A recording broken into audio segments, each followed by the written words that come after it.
ஒருவனும் எதிர்ப்பதில்லை.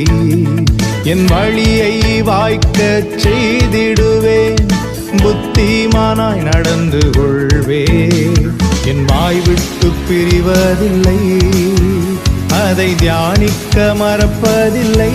உம் வார்த்தை என் வாய் விட்டு பிரிவதில்லை, அதை தியானிக்க மறப்பதில்லை. கர்த்தர் மேல் நம்பிக்கை வைக்கும் மனுஷன்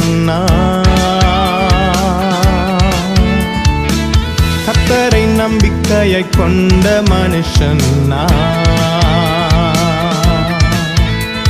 கர்த்தர் மேல் பாரத்தை வைத்து விட்டே